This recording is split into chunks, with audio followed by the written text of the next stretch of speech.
আল্লাহর নবী মুহাম্মদ রাসূলুল্লাহ সাল্লাল্লাহু আলাইহি ওয়াসাল্লাম ইরশাদ করেছেন যে রোজা এবং কোরআন আল্লাহর দরবারে সাক্ষী দিবে, সুপারিশ করবে। রোজা এবং কোরআন কার দরবারে? আল্লাহর দরবারে।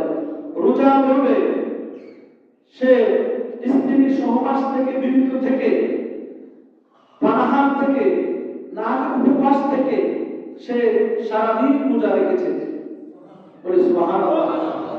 তার সুপারিশ আল্লাহর দরবারে কি হবে? কবুল হবে। আর কোরআন শরীফ আল্লাহর দরবারে সাক্ষী দিবে যে এই সায়েম, এই রোজাটা দিনের বেলায় রোজা রেখেছে কিন্তু রাত্রির বেলায় ঘুম ত্যাগ করে, ঘুম বাদ দিয়া সারা রাত কোরআন শরীফ তেলাওয়াত করেছে, বলে সুবহানাল্লাহ। সারা রাত কি করেছে? কোরআন তেলাওয়াত করেছে। তার সাক্ষী আল্লাহর দরবারে কি হবে? কবুল হবে। অতএব আমাদের উচিত পবিত্র মাহে রমজান, আল্লাহ রাসূল সাল্লাল্লাহু আলাইহি ওয়াসাল্লাম ইরশাদ করেন যে বনি আদম সন্তানের যে 10 গুণ থেকে 67 গুণ বৃদ্ধি করে দেওয়া হয়। কয় গুণ থেকে? 10 গুণ থেকে 67 গুণ পর্যন্ত বর্ধিত করা হয়। তবে মাহে রমজান মুবারকে দিনের বেলায় রোজা রেখে রাত্রে কেউ যদি কোরআন শরীফ পড়ে, এমনি অন্যান্য দিন এক হরফে এক নেকি, এক হরফে কয় নেকি? এক নেকি। কিন্তু রমজান মাসে উসিলা করে এক হরফে 10 নেকি, বলে সুবহানাল্লাহ। এই 10 গুণকে 700 গুণ পর্যন্ত বৃদ্ধি করা হয়েছে শুধু মাহে রমজানের খাতিরে। আল্লাহ রাসূল সাল্লাল্লাহু আলাইহি ওয়াসাল্লাম ইরশাদ করেন যে হযরত জিবরাইল আলাইহিস সালাম আমার কাছে এসে আমাকে কোরআন শরীফ শোনাতেন, বলে সুবহানাল্লাহ।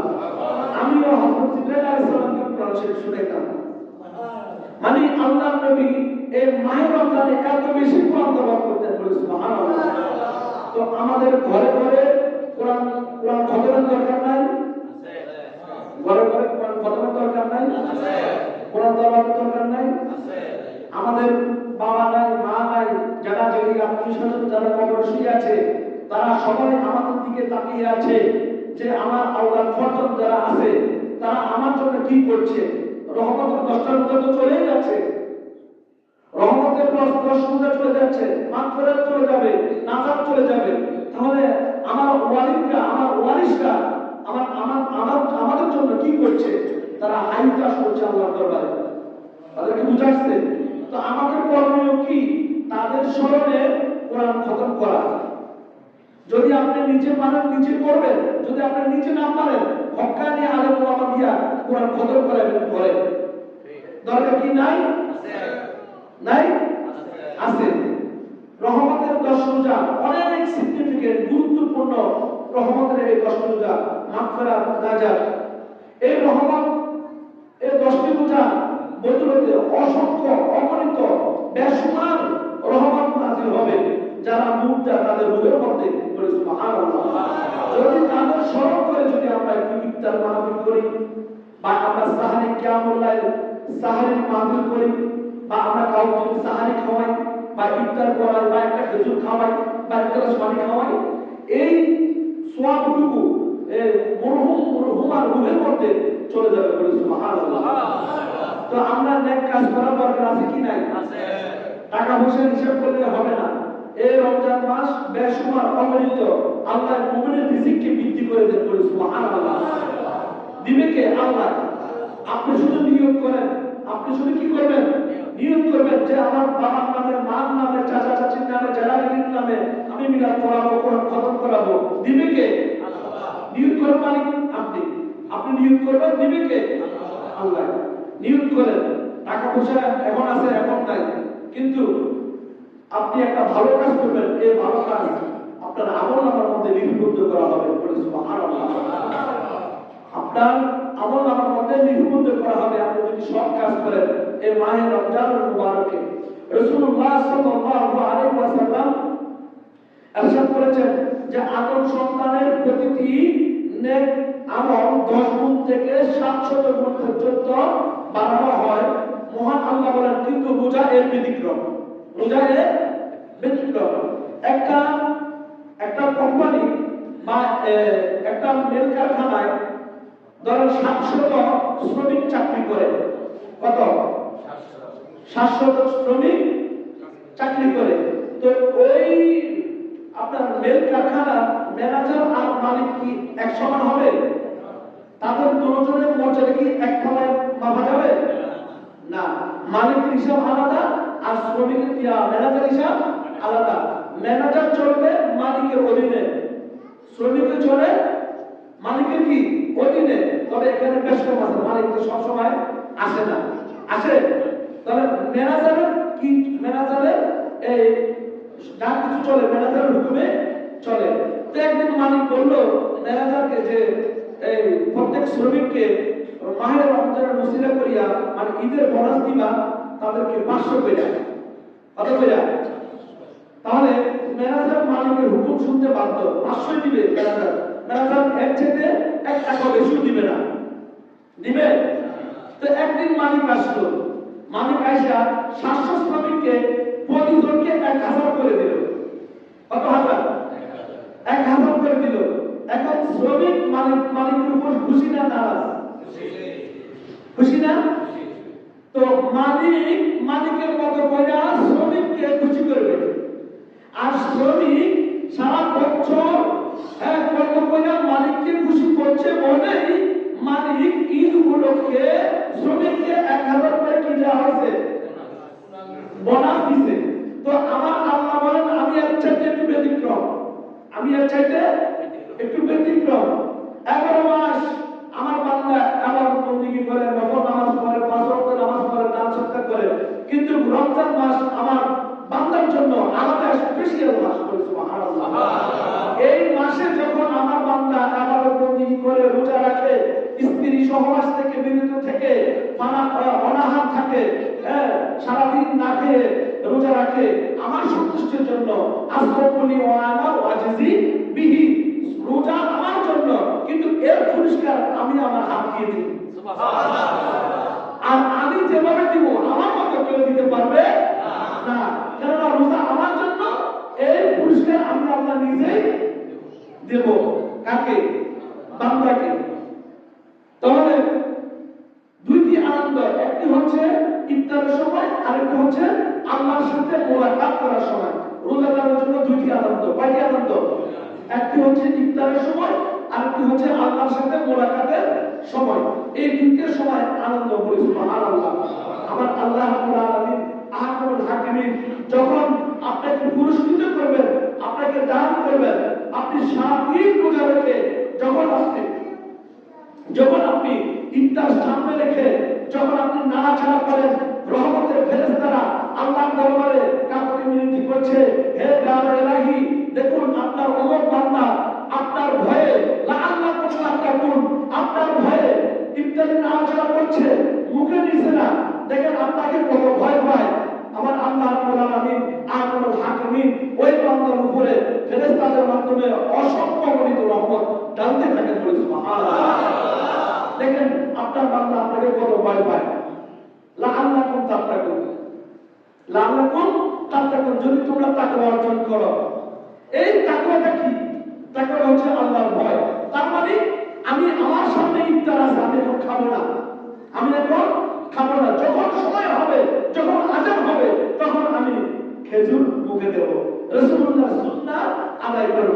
রাসূলুল্লাহ সাল্লাল্লাহু আলাইহি ওয়াসাল্লাম একটা খেজুরকে 4 টুকরা করতেন, ওটা ধরে আমাকে আসছে 7 টুকরা করতেন। যদি খেজুর না থাকতেন সাদা পানি খেতেন। বলে সুবহানাল্লাহ। তো খেজুর খেয়ে আমাদের ইফতার কি করতে হবে? শুরু করতে হবে নাকি আগে শরবত? খেজুর নাকি শরবত? আগে খেজুর। আগে কি? খেজুর। রাসূলুল্লাহ সাল্লাল্লাহু আলাইহি ওয়াসাল্লামের সুন্নাহ আমাদের প্রত্যেককে কদমে কদমে পালন করতে হবে, ঠিক কি না? আমাদের ডাইনে বামে, আমাদের পূর্ব পশ্চিমে অনেক আলেম ওলামা আছে যারা, আমি নাম বলবো না, যারা নাম যেভাবে পেশি দিয়া চুল কেটে কেটে শুরু করে, এভাবে রাসূলুল্লাহর শানকে এভাবে কেটে কেটে শুরু করতে খাটো করতেছে। এক জাতীয় আলেম বের হয়েছে, হয়েছে কি হয় নাই? অনেক বলে এরকম আছে না নাই? তো যারা নাকে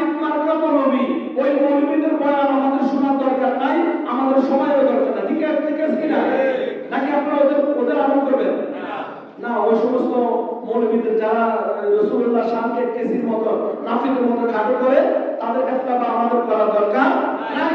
ওয়ারাসাতুল আম্বিয়া আল্লাহু ওয়ারাসাতুল আম্বিয়া আলামুল নবীর ওয়ারিস কারা? ওই আলামুল নবীর ওয়ারিস যাদের মধ্যে তাখলাকু বি আখলাকিল্লাহ, যাদের মধ্যে আল্লাহর আদর্শ বিদ্যমান, বলে সুবহানাল্লাহ, আল্লাহ রাসূলের আদর্শ বিদ্যমান, তারাই হচ্ছে সত্যিকারের আলেম ওলামা, বলে সুবহানাল্লাহ। সব আলেম না, খায়রুল খিয়ারের ওলামা, শারুল শারারের ওলামা। আলেমদের মধ্যে যেমন উৎকৃষ্ট আলেম আছে, আর আলেমদের মধ্যে নির্দিষ্ট আলেম আছে। তাদের কি বুঝাচ্ছে? ভালো খারাপ নিয়ে পৃথিবী নাকি?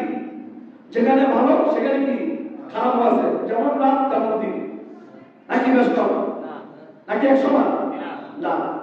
এর মধ্য দিয়ে আমাদেরকে তমিজ করতে হবে, পার্থক্য করতে হবে, ডিভাইড করতে হবে, এভাবে আমাদেরকে চলতে হবে। আল্লাহ তাআলা আমাদের সকলকে চলার তৌফিক দান করুন, বলে আমিন। বেয়ার আমিন।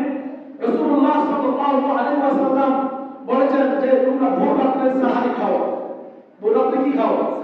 এতে বহু বরকত রয়েছে, অনেক লক্ষ লক্ষ কোটি কোটি, যার কোনো হাত নাই, যার কোনো সীমা নাই, এত বরকত রয়েছে সাহারির সময়। অর্থাৎ ভোর রাতে যখন আমরা সাহারি খাবো, এই সাহার মুসিরাতে আল্লাহ আমাদের শরীরের অর্ধেক রোগ সুখ দূর করে দেয়, বলে সুবহানাল্লাহ। সাহারি একটি আল্লাহ তাআলার এক মহান নিয়ামত, আল্লাহ তাআলার এক মহান নিয়ামত। এই নিয়ামতকে আপনারা সব সময় আজানের 2 মিনিট আগে খাবেন না, আজানের 5 মিনিট আগে খাবেন না, যত সময় আপনারা সাহারি খেয়ে নেবেন। তাদের কি বুঝাচ্ছে? আল্লাহ তাআলা আমাদের সকলকে বুঝার তৌফিক দান করুন, বলি আল্লাহুম্মা আমিন। আল্লাহুম্মা সাল্লি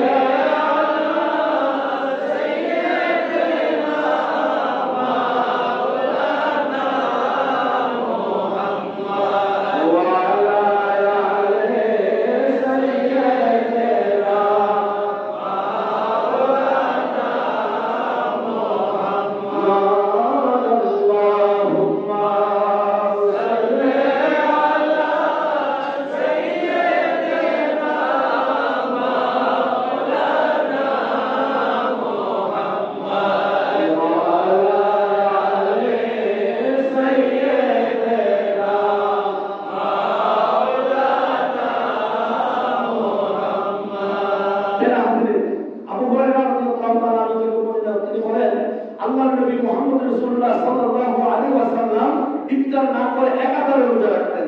ইফতার না করে একাধারে রোজা রাখতেন, রাখতে নিষেধ করেছেন।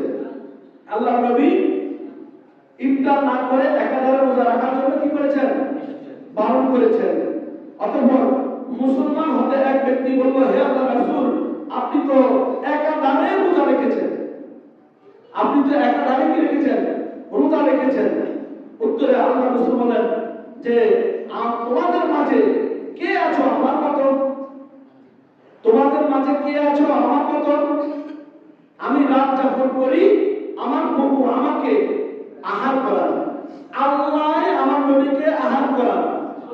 তো আল্লাহ আমার নবীকে কিভাবে আহার করান, আমাদের কোনো শাস্ত্র আছে এটাকে অ্যানালাইসিস করতে? এটা জানে কে? আল্লাহ এবং রাসূলের ভিতরে। রাসূল সাল্লাল্লাহু আলাইহি ওয়াসাল্লাম বলেন, ইফতার না করে একাধারে রোজা রাখতে নিষেধ করেছেন। ইফতার না করে একাধারে রোজা রাখতে নিষেধ করেছেন। তো আল্লাহ এবং রাসূলুল্লাহর সাথে মানুষের সাথে কখনো কম্পেয়ার হয় না, কখনো তুলনা হয় না, কখনো তুলনা হয় না। আমার প্রভু আমাকে কি করেন? আহার করেন। তো আল্লাহ কি আহার করেন আমার রাসূলকে? এটা জানার বিষয় নাই।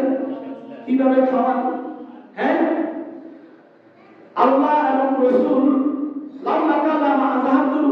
আমি আরো আগে বলছি যে আমি আল্লাহ গোপন ছিলাম, মুহাম্মদ সাল্লাল্লাহু আলাইহি ওয়াসাল্লাম অর্থাৎ আমার পেয়ারা হাবিব আমাকে গোপন থাকতে দেয় নাই। আমি চাইছিলাম গোপন থাকতে, কিন্তু আমার হাবিব আমাকে গোপন থাকতে দেয় নাই। আমার হাবিব যখন আমাকে গোপন থাকতে দেয় নাই, এখন আমি সিদ্ধান্ত নিলাম আমি আমার হাবিবকে প্রচার করে দেবো সারা বিশ্বে। ওমা আরসালনাকা ইল্লা রাহমাতাল লিল আলামিন। আর আল্লাহ রাব্বুল আলামিন লাউ তাকাল্লামা হাযা আল-রুবিয়াত হাদিসে বলছি, কিতাবের নাম হচ্ছে বারা তাকরীর। তো ওই কিতাবের মধ্যে লাউ তাকাল্লামা আযহারুল উলুহিয়াতা কুনতু কানজান মাখফিয়ান ফাহাবাতু আন্না ফাকারাতুল খালকা। অর্থাৎ আমি আল্লাহ একটি গোপন ভান্ডারে ছিলাম, গোপন দরগার ভান্ডারে আমি ছিলাম। সেখানে আমি তো আরামে থাকতে চেয়েছিলাম, কিন্তু মুহাম্মদুর রাসূলুল্লাহ সাল্লাল্লাহু আলাইহি ওয়াসাল্লাম আমাকে সেখানে থাকতে দেয় নাই। তিনি সারা বিশ্বব্যাপী আমি আল্লাহকে প্রচার করেছে। আর আমি আল্লাহ বিশ্বব্যাপী রাসূলুল্লাহ সাল্লাল্লাহু আলাইহি ওয়াসাল্লামকে 18,000 মাখলুকাত আসমানের উপরে আসমানের নিচে সকলের কাছে আমি নবীকে রহমতুল আলামিন হিসেবে প্রচার করেছি। সুবহানাল্লাহ। ইয়া আইয়ুহাল্লাযীনা আমানু কুতিবা আলাইকুমুস সিয়ামু কামা কুতিবা আলাল লাযীনা মিন ক্বাবলিকুম লাআল্লাকুম তাত্তাকুন। সুবহানাল্লাহ। দেখেন হে ঈমানদারগণ, শানে রাসালাত এবং তাওহীদ যারা মেনেছে তারাই প্রকৃতপক্ষে মুমিন। কথাটা বুঝবেন, তারাই প্রকৃতপক্ষে কি মুমিন। যারা রাসালাত মানে নাই তাদের জন্য রোজা জায়েজ নাই। যারা রাসালাতকে অস্বীকার করে তাদের জন্য রোজা জায়েজ নাই। রোজা কাদের জন্য ফরজ, কাদের জন্য জায়েজ, এখানে বুঝতে হবে। ইয়া আইয়ুহাল্লাযীনা আমানু কুতিবা আলাইকুমুস সিয়ামু কামা কুতিবা আলাল লাযীনা মিন ক্বাবলিকুম। এখানে ইয়া আইয়ুহাল্লাযীনা মুসলিমু বলে নাই, আমানু বলেছে। আমানু কারা? যারা আল্লাহ রাসূলকে মেনেছে, রাসালাত মেনেছে, তাওহীদ মেনেছে। এখন আমাদের দেশে তাওহীদ মানে রাসালাত মানে না, আছে নাকি নাই? তাওহীদ মানে রাসালাত মানে না। তো আপনারাই বিচার করেন, রোজা কি তাদের জন্য নাকি মুমিনদের জন্য? রোজা হচ্ছে মুমিনদের জন্য। কুতিবা আলাইকুমুস সিয়ামা কামা কুতিবা আলাল লাযীনা মিন ক্বাবলিকুম, যে তোমাদের উপর রোজা ফরজ করা হয়েছে যেভাবে তোমাদের পূর্ববর্তীদের উপরে রোজা ফরজ করা হয়েছিল। লাআল্লাকুম তাত্তাকুন, যাতে তোমরা তাকওয়া অর্জন করতে পারো রোজার মাধ্যমে, মাহে রমজানের মাধ্যমে, যাতে তোমরা কি করতে পারো? তাকওয়া অর্জন করতে পারো। এখানে বুঝার বিষয়, সব মুসলমান মুমিন নয়, সব মুসলমান মুমিন নয়, কিন্তু সকল মুমিন মুসলমান। সকল মুমিনই মুসলমান। সকল মুসলমানকে মুমিন ভাবলে চলবে না। দাড়ি আছে, টুপি আছে, জুব্বা আছে, মিষ্টি মিষ্টি কথা বলে, হ্যাঁ মুমিন, আপনি তাকে কখনো সার্টিফিকেট আপনি দিতে পারেন না। আপনি সার্টিফিকেট কেন দিবেন? সে মুমিন। এটা বলছে কে? আল্লাহ। মুমিন, মুসলিমিন, মুত্তাকিন, হ্যাঁ, এগুলোর সার্টিফিকেট দিল কে? আল্লাহ। মুমিন তখন আপনি বুঝবেন যখন তার জবান এবং কর্ম এক হয়। তার জবান, কওলি, ফাইলি, আমলি। আমার নবী কওলি, ফাইলি, আমলি, এই তিনটা জিনিস যে মানুষের মধ্যে বিদ্যমান থাকবে, শানে রাসালাত এবং তাওহীদ বিদ্যমান থাকবে, সেই প্রকৃত মুমিন। অর্থাৎ কথা, কাজ, উঠা বসা, চলাফেরা, লেনদেন, তাজারত, হ্যাঁ, সব কিছু যার ঠিক আছে, নির্বেজাল ঈমান, সে হচ্ছে কি মুমিন। সকল মুসলমানের ইত্তেবা করাও যাবে না। আমি নিজে বাড়িতে গেলে আমি সব ইমামের পিছনে আমি নামাজ পড়ি না, আমি একা একা নামাজ পড়ি। এটা হচ্ছে ঈমানের দাবি। এটা কিসের দাবি? কেননা আপনার সে যদি নবীর শানে বেয়াদবি করে, আমি জানি সে নবীর শানে বেয়াদবি করে, আমি জানি সে ঈদ মিলাদুন নবী মানে না, আমি জানি সে সবে বরাত মানে না, আপনি তার পিছনে একটা করলে হবে? আল্লাহ বলে মানে, আল্লাহ মানে, সে মানে না। সে যদি আল্লাহ থেকে বেশি বড় হয়ে যায় তাহলে তার মানার দরকার। সে হচ্ছে তুকাজিবান, সে হচ্ছে মুনকারের রাসূল। সে রাসূলের কি? সে মুনকার। এই মুনকারের পিছনে ইত্তেবা করা যায় নাই, সরাসরি এটা বদুয়া। মুনকারের পিছনে ইত্তেবা করা কি জায়েজ নাই। আদার বুঝাচ্ছে, আপনি তো জানেন সে রাসূলুল্লাহর সাথে বেয়াদবি করে, তাহলে আপনি এর পিছনে ইমামতি করবেন, নামাজ পড়বেন কে?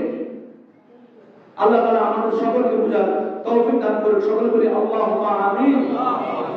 ফের হাজিরিন, রাসূলুল্লাহ সাল্লাল্লাহু আলাইহি ওয়াসাল্লাম ইরশাদ করেছেন যে আমাদের রোজা আর আহলে কিতাবদের রোজার মধ্যে পার্থক্য হলো সাহারি।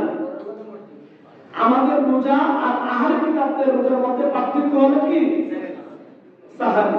আহলে কিতাব মানে খ্রিস্টানরা নাকি, মানে আহলে কিতাব তারা তো সাহারি খায় না, অর্থাৎ আমরা সাহারি খাই, এটাই ব্যবধান। প্যারা হাফিজ তো দেখেন, আমরা পিছনের কথা না বলি, আদম আলাইহিস সালামের সময় আইয়ামে বিসের রোজা প্রতি চন্দ্র মাসে 13, 14, 15 তারিখ ছিল, প্রতি মাসে 3 দিন। এটা কার আমলে? আদম আলাইহিস সালামের আমলে ছিল। আদম এবং হাওয়া জান্নাতে বসবাসকালে নিষিদ্ধ ফল খাওয়াতে তাদের চেহারা সুরগুলো কৃষ্ণ বর্ণের হয়েছিল। কি বর্ণ? কৃষ্ণ বর্ণের হয়েছিল। এখন ফেরেশতারা আল্লাহর কাছে প্রার্থনা করলেন, আদম এবং হাওয়া তওবা করলেন যে তাদের এই শরীরগুলো কৃষ্ণ বর্ণের হয়ে গেল। যখন তওবা করলেন সাথে সাথে তাদের শরীরটা সাদা এবং সুন্দর হয়ে গেল। সুবহানাল্লাহ।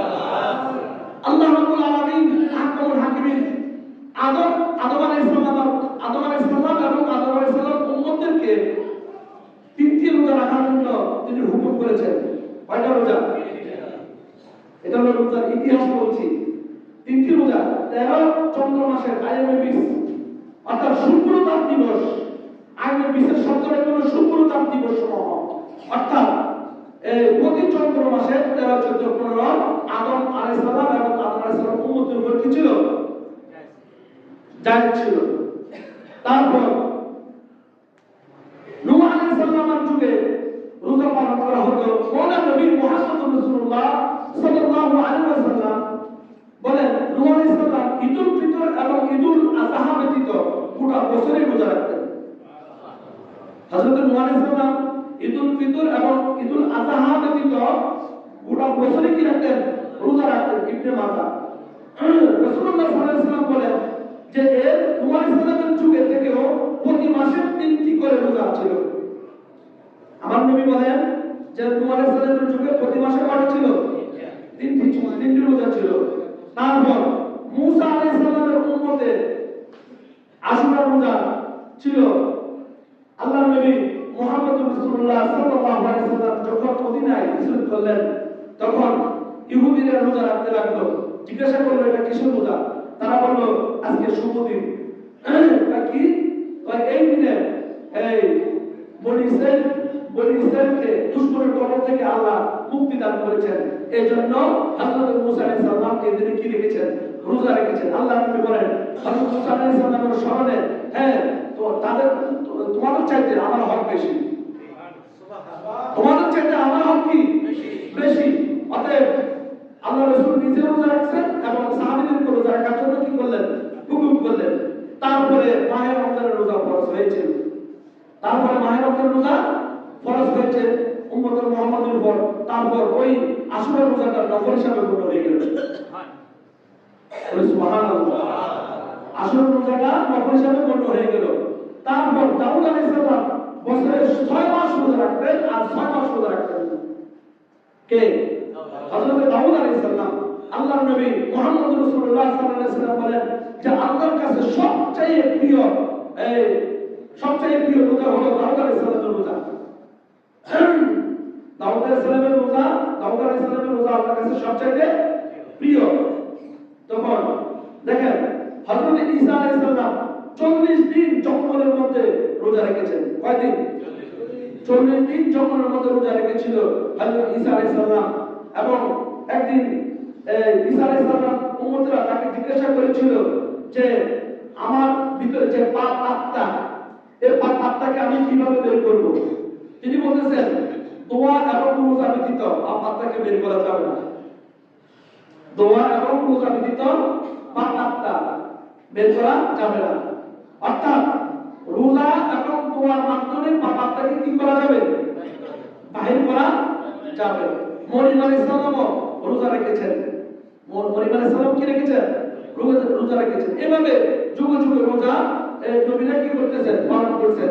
তো উম্মতে মুহাম্মদে আমার রাসূলুল্লাহ উম্মত যারা রাসূলুল্লাহ সাল্লাল্লাহু আলাইহি ওয়াসাল্লাম 30 রোজা কি করেছেন? আল্লাহ ফরজ করে দিয়েছেন। কত রোজা? 30 রোজা। এই 30 রোজা তিন ভাগে ভাগ। রহমত, মাগফিরাত, নাজাত। রহমত মানে কি? আল্লাহর রহমত ঢালবে যদি বান্দা রোজা রাখার মতো পড়ে ক্ষমা করে দেওয়া হবে। কি করে দিবে? ক্ষমা করে দিবে। তারপরে নাজাত মুক্তি দিবে। কি দিবে? নাজাত মুক্তি দিবে। তারপরে বান্দা যখন মাহে রমজানের রোজা রাখে আর জামাতে 20 টাকার নামাজ সুন্নতে মুআক্কাদা আদায় করে, তার জীবনের গুনাহ মাফ করে দিলেন। সুবহানাল্লাহ। তার জীবনের গুনাহ কি মাফ। এই রমজান এত বিশাল এক সুযোগ আল্লাহ দান করেছেন। আমরা অনেকেই 5 রোজা 6 রোজা তারাবি পড়া শেষ, অথচ রাসূলুল্লাহ সাল্লাল্লাহু আলাইহি সাল্লাম 50 আয়াত পরিমাণ রাসূলুল্লাহ নামাজে দাঁড়িয়ে থাকতেন। বলে সুবহানাল্লাহ। 50 আয়াত সমতুল্য সময় রাসূলুল্লাহ নামাজে দাঁড়িয়ে থাকতেন। আমার নবীর পা মোবারক খুলে যেত। আর আমার নবীর উম্মতেরা মাত্র কত রাকাত 20 রাকাত সুন্নত মুআক্কাদ আর সুন্নত তারাবি। আমি তো মোটামুটি আসতে পারি অন্যান্য মসজিদে 5G 6G রাখার পরে আমি তো মোটামুটি মুরব্বিরা আছে এসব করে একটু স্লো পড়াই, কিন্তু অন্যান্য জায়গার মধ্যে খুব স্পিডে স্লো তারাবি পড়ায়। আসলে এটা ঠিক নয়। তারাবি শব্দের অর্থ হচ্ছে আরাম করে পড়া। তারাবি অর্থ কি? আরাম করে পড়া। অর্থাৎ প্রতি 4 রাকাত পরে একটু দূর পড়া। কথা বুঝছেন? এটা হলো নিয়ম। তবে মানুষের সময়ের সংকল্পতার মানে সংক্ষিপ্ততার কারণে অনেকের ওজন থাকে, এর জন্য যাই একটু তারাবিটা স্পিডে পড়ে। তারপরে এই মসজিদে অনেক স্লো, তাই না? এত স্পিডে না। কিন্তু আমি গতকালকে ফেসবুকে দেখলাম, আমার মনে হয় 5G হারমোনিয়াসে তারাবি। হ্যাঁ, মুরব্বিরা মাথা ব্যথা হতে মানে সিরিয়াসলি করতেছে, গায়ে মাথা ওষুধ খাই দেব, কি অবস্থা? এত স্পিডে তারাবি পড়ে না, এটা ঠিক না। তারাবি পড়তে হবে আরাম করে, সুন্দর মতো তারাবি পড়তে হবে যাতে মুরব্বিদের কোনো ক্ষতি না হয়। এদিকেও ইমাম সাহেব খেয়াল রাখতে হবে। তো তারাবির নামাজ আমরা ছাড়বো নাকি পড়বো? সুন্নতে মুআক্কাদা আমাদের আদায় করতে হবে না?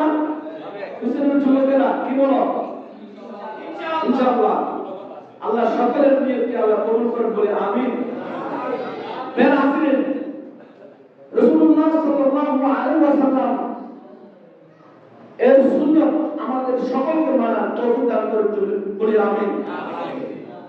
যখন তোমাদের কেউ ইফতার করে সেজন্য খেজুর দ্বারা ইফতার করে, কেননা তাতে বরকত এবং কল্যাণ রয়েছে। আর যদি খেজুর পাওয়া না যায় তবে যেন পানি দ্বারা ইফতার করে, কেননা পানি হচ্ছে পবিত্রকারী। পানি কি? পবিত্রকারী। মুআয ইবনে যুহরা রাদিয়াল্লাহু তাআলা থেকে বর্ণনা, তিনি বলেন আল্লাহর নবী মুহাম্মদ রাসূলুল্লাহ সাল্লাল্লাহু আলাইহি ওয়াসাল্লাম যখন ইফতার করতেন তখন তিনি এই দোয়া পাঠ করতেন। আমরা তো অনেকে দোয়া পাঠ করি না, আল্লাহু আকবার, তখন ঢুকে দিলাম। আসলে সারাদিন রোজা রাখছে, আল্লাহর নবী কি বলতেন? আল্লাহ বলেন আল্লাহুম্মা লাকা সুনতু ওয়া আলা রিজকিকা আফতারতু।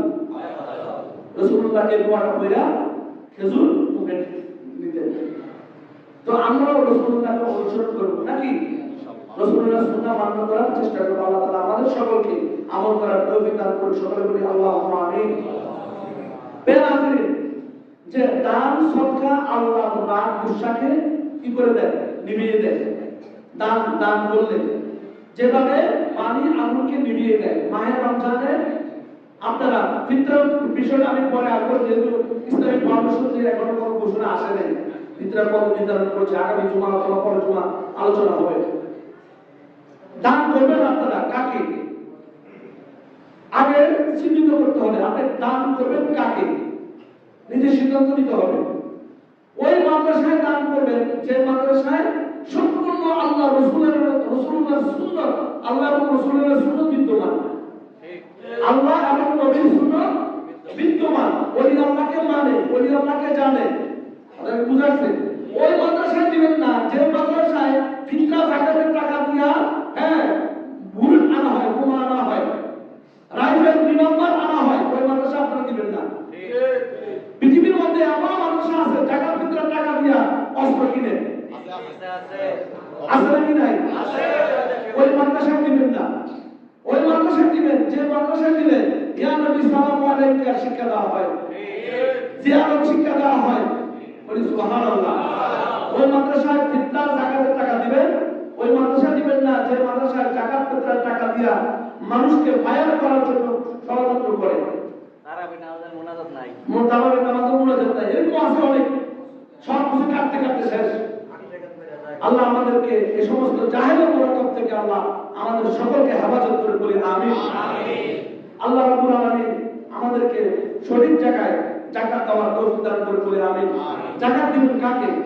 একটা মানুষ মানে গরিব, সে বারবার মানুষের দুয়ারে ভিক্ষা করে, এমন ভাবে যাকাত দিবেন সে যাতে ওই টাকা দিয়া ছোটখাটো একটা ব্যবসা করে তার সংসার চালাতে পারে, সে যাতে তার পরের বছর মানুষের দুয়ারে ভিক্ষা করতে না পারে, এই বন্দোবস্ত করে দিবেন। ইনশাআল্লাহ যাকাত ফিতরা সম্পর্কে বিস্তারিত আলোচনা আগামী জুমায় আসবে, পরবর্তীতে ধারাবাহিক আসবে। আল্লাহ তাআলা আমাদের সকলকে আমল করার তৌফিক দান করে বলি আমিন। আর 5 ওয়াক্ত নামাজ পড়বেন। রমজান মাস আসছে, হ্যাঁ রমজান মাস এসেছে, আপনারা নামাজ পড়বেন। রমজান মাস চলে গেল, আমার মুসলিম ভাইদেরকে মাইক দিয়ে বোঝা পাওয়া যাবে না।